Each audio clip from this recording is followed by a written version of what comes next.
um fato curioso sobre isso que você está falando do Seedorf, muito das coisas que ele conseguia ser ouvido é muito por quem ele era também. Porque vamos trazer para um outro exemplo. A mesmíssima personalidade, mas de um jogador sem a carreira que ele teve, ele não ia conseguir impor ou ser ouvido, pelo menos, nas sugestões que ele fazia.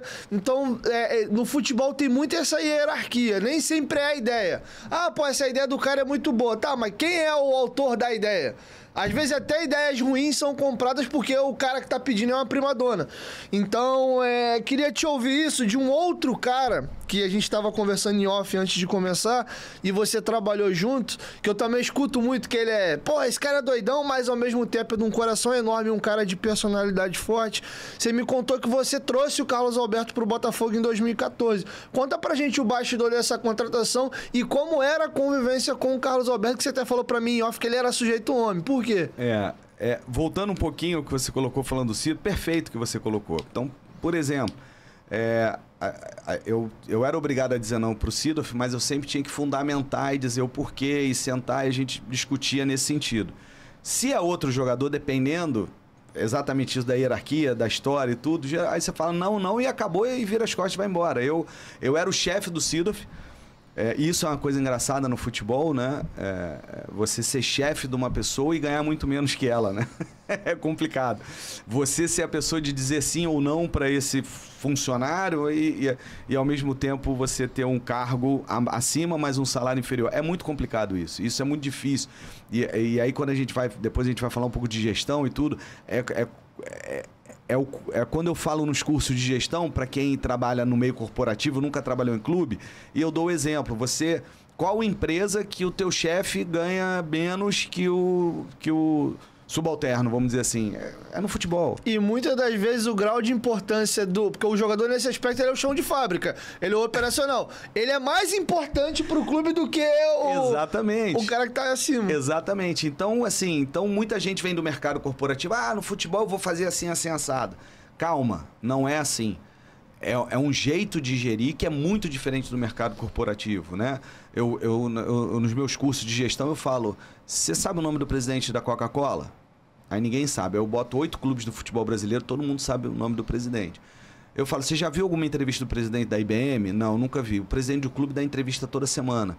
O quanto que isso impacta, o quanto que essa exposição impacta na gestão do teu negócio? As pessoas não entendem isso. As pessoas não veem. Isso está acontecendo com a Leila aí direto. A Leila vai dar entrevista coletiva, fala alguma coisa, aquilo explode uma bomba atômica dentro do clube. E aí, você como gestor corporativo, você vai entender e vai saber lidar com isso dentro do futebol, que é um outro tipo de gestão? As pessoas não entendem isso, não enxergam isso e acham que é pegar uma fórmula de uma grande empresa multinacional e tacar dentro do clube, que não vai acontecer. E aí a gente vai falar de SAF um pouco disso. Mas voltando, senão a gente embola tudo. Carlinhos, Carlinhos eu levei ele pro Botafogo, trabalhei até pouco tempo com ele. Mas assim, é o que a gente fala dentro do futebol, né? O Carlos, ele tem o jeito dele estourado, o jeitão dele, mas ele chegou numa fase do Botafogo bem tranquila. Eu não tive um problema com o Carlos Alberto. E quando a gente fala sujeito homem, é você sentar e falar assim, olhar no olho e falar, parceiro, olha só, vamos trabalhar assim, assim, assim? Vamos funcionar assim, assim, assado? Tá legal? Aperta a minha mão e o cara segue. O pior é você falar isso tudo, o cara apertar a tua mão, vira as costas, vai lá e faz tudo errado. Faz tudo diferente. Não digo errado, porque não tem certo e errado, mas faz diferente daquilo que foi tratado e combinado. O Carlos Alberto, tudo que eu tratei com ele, ele cumpriu. Ele me entregou. E quando ele via que de repente não poderia entregar ou ele iria descumprir o que eu combinei com ele, ele antes vinha em mim e falava, pô, professor, isso vai ser difícil, tem como... A gente reorganizava as ideias e estava tudo certo.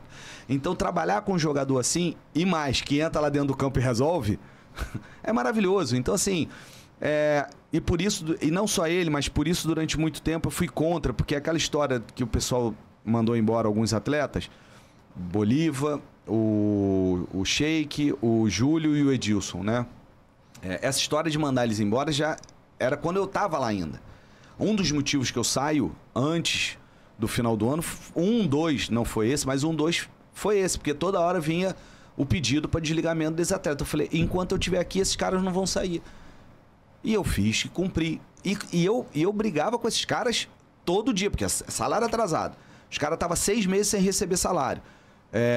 Direito de imagem, então, tava até mais tempo, eu não lembro direito. Então, os caras vêm em mim e falam, pô, Cid, eu preciso receber. E eu não tinha de onde tirar o dinheiro e a nossa relação era de respeito, mas era muito desgastante por causa dessa questão de salário atrasado.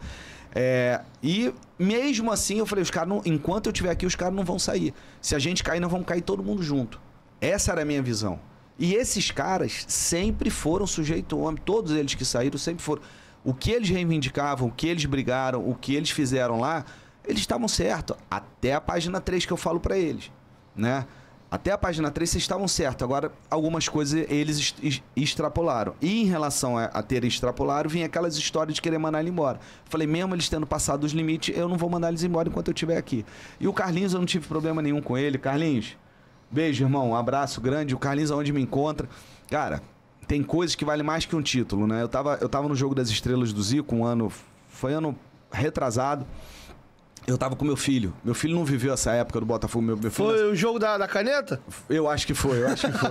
Ah, Carlinhos, é ele que tá falando, sou eu não, hein? Não, eu só tô perguntando o que você falou uns 2 anos atrás, eu acho que foi esse. Foi. E aí eu tava na saída e meu filho nasceu em 2010. Meu filho tá com 13, vai fazer 14 anos. Então, em 2000 da época que eu tava no Botafogo, ele não viveu isso, né? 2013, 2014, ele tava com 3 anos, 4 anos. E eu tava lá na saída e sai o Carlinhos. E o Carlinhos, ô Cid, tudo bom? Me abraço. Falei, Carlinhos, tira uma foto com meu filho aqui. Ele, claro, não sei o que. Aí ele vira pro Carlinhos, pro Luca e fala assim, ó, teu pai foi sujeito homem pra caramba, teu pai segurou uma barra lá que poucos teriam segurado. Ele fala isso pro meu filho olha pra mim assim, tipo, porque eu não fico contando as histórias pro meu filho, né? Então meu filho olha assim e fala, pô, o Carlinhos falou isso de você, pai, que bacana, que legal. Então, assim, é um cara que a gente não se fala, não tem uma amizade, a gente não sai, nunca fui pra noite com o Carlinhos nem nada, mas é um cara que profissionalmente, cara, eu não tenho um A pra falar dele.